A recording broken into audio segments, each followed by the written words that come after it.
Hey you guys, this is an little growth update and journey update. I obviously am now in my lock phase. I know that when I first started with incorporating my Chebe powder and Indian growth powder, Ayurvedic powders into my hair journey, I was loose natural. Now I'm doing locks. But my curls, I also still have some curls, as you can see, in tail in the front and back. All of my curls, my hair is so curly that I have a combination of locks and curls.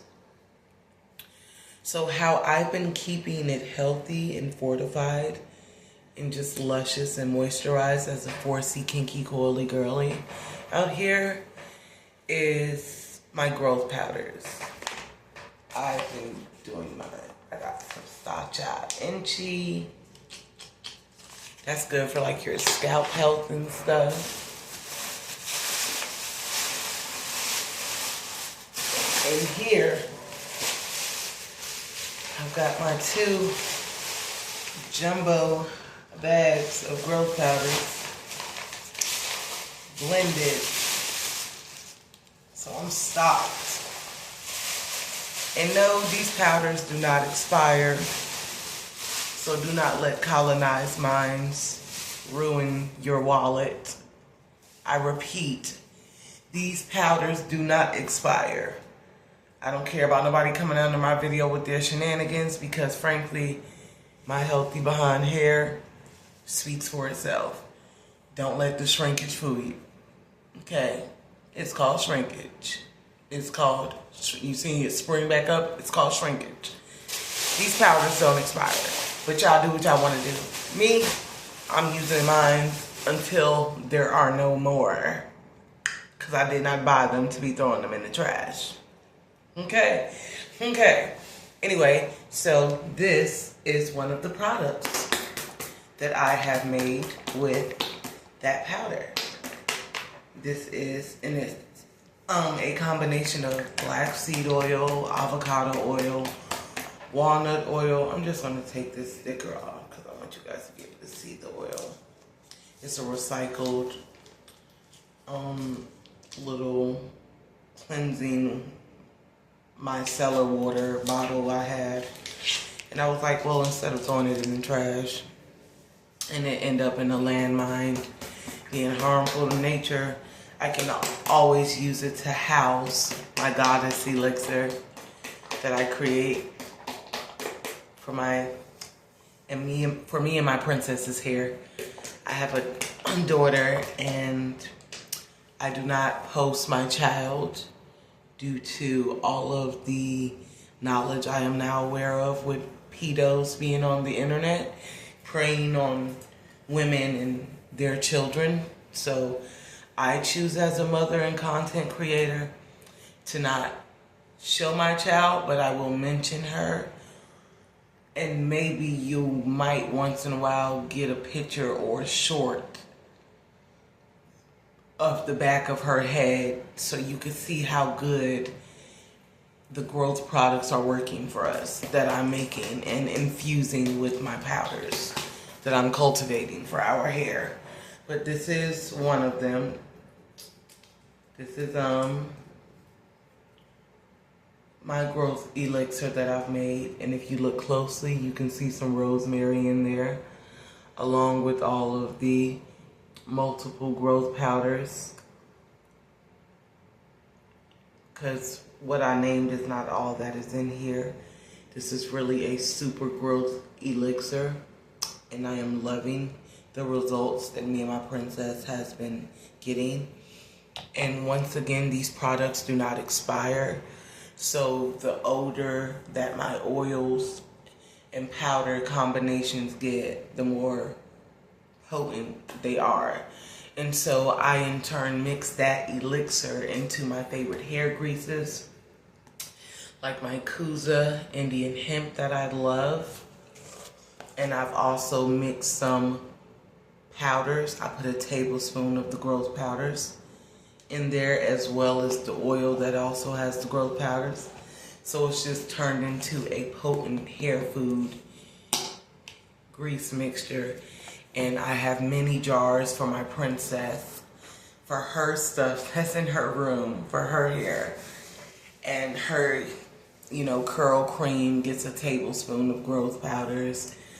In her little mini jars, I pour the mixture of when I do homemade hair butters with the growth powders, or if I'm being lazy and I just order in some of my fave black-owned hair grease. Like I have some Blue Magic in my Amazon cart that I'm about to order in, because I miss Blue Magic, and it's always been one of my favorite hair greases. Growing up, my mom and my nana would use it to press our hair, the green and the blue one. And the Indian hemp was a favorite of theirs as well. So we also would use some African Pride as well in the Kuza Indian hemp action. So my two that I've chosen to incorporate into me and my princess's growth journey and to infuse growth powders into are the Indian hemp Kuza, and I will be using the whole Blue Magic grease hairline for us. Why? Because I feel like 12 ounces of the grease, like I could be off with my measurement with my hand, but the jars be like about that size or something. But it has so much product in there, and then when you go in and you mix in a good growth goddess elixir with a tablespoon of some more powders, you done turned it into a hair food. It's the perfect sealant / hair food for your hair. And I choose to prevent any buildup on my lovely locks by using my favorite clarifying shampoo by Tia Mori, the For You. I'll just go get it and show you guys. I love it.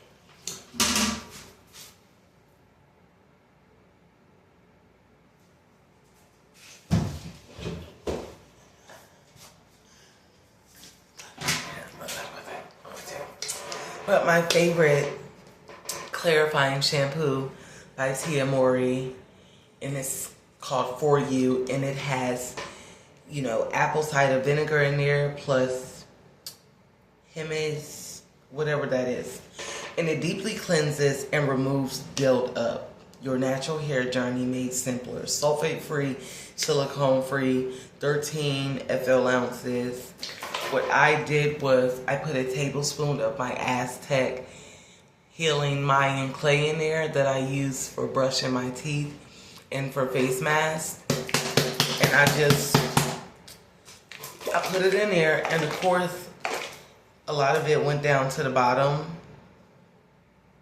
but it's still infused in there. And what I'm gonna do when I get to the very last part of it, I'm gonna put a little bit of water in there, vigorously shake, so I can make sure I get all of that Aztec clay, because Aztec clay is very healing and beneficial and cleansing and therapeutic for the hair shaft and follicle as well. So for my hair journey, it's definitely all about growth, feeding my hair from root to tip, like follicle to tip. It is essential that I fortify, strengthen, feed, and condition me and my princess's ether. Like our 9 ether antennas have to get that love. And nature is definitely the way. You know, I still will dabble into commercial products. You guys are going to see a favorite shampoo like the For You clarifying shampoo. I love it. But I'm also going to incorporate nature into that by adding a tablespoon of the Aztec Healing Clay to make it even more clarifying, because as a girly that loves products for my locks, like my favorite leave-in conditioners that I've blended a tablespoon of growth powders into, and my favorite hair greases that will be getting freaked out with both powder and oil form blended together, so that when I seal in my moisture after saturating my locks, it's all growth. It's like, it's just all growth. Good, healthy growth. What the fuck? Okay, now. Excuse me, guys. I noticed something in my locks, and I was not with it, because it could have been a piece of herbs from my oil. because I've been doing a very good job at keeping this batch of locks lint-free and build-up free, because it's not my first set of locks. Now you will see some water because I just wet it, but I'm also going to go in the mirror and make sure that there's nothing in my locks. So it's still damp, and I sealed in my moisture with my Kuza Indian hemp hair grease that I've also blended powder and growth elixir into. So I'm just enjoying this phase and journey with my locks. You know, it's cool. With this set of locks, I'm not gonna make the mistake of letting shrinkage deter me from enjoying the journey. I'm just gonna keep it clean, keep it moisturized, grease it, and you know, seal in that moisture really good. And if it wanna stick up and look like how it's looking right now, I'm gonna let it do that. Why? Because it's locks, and locks aren't supposed to look perfect. And I'm accepting that. And I'm just gonna enjoy the journey. And one day it's gonna be, well, technically it is, y'all. Like, literally, it's already, my hair is long. I started my locks with shoulder length, collarbone length hair. It just like did this shriveling up thing on me, and I'm accepting it. I'm accepting it. It's a part of the journey, I will say. It's definitely a part of the journey. But I'm in love with my hair, and I'm enjoying the love affair of falling deeper in love with my hair. Because as a 4C kinky coily girl, me and my ether done had some moments. Loose natural braids, hot combs, relaxers, you know, blowouts, wraps, doobies, all that. Like, I done did almost everything with my hair. Dyed it black one time because I'm a 4B. I mean, I'm a 1B. When it comes to color, I'm more of a 1B. Where it's like, when the sun hits it, it looks brown. But I'm enjoying the journey. I am. And I'm gonna order me some more interlocking needles as well. So after this, I'm headed to Amazon to look at some of those. And the next time I interlock, because I had just interlocked like a month ago, it will be on April before my birthday. Like a day or so before my birthday, I'm gonna interlock so that my locks can be nice and for me. So I'm just enjoying the new growth that I'm getting, because I look forward to having some new growth to play with while I interlock. Because you shouldn't interlock too much, because it could cause thinning. It's just like over twisting. So I'll be interlocking every 3 months for my locks. And incorporating growth powders into everything. Peace, y'all. This video's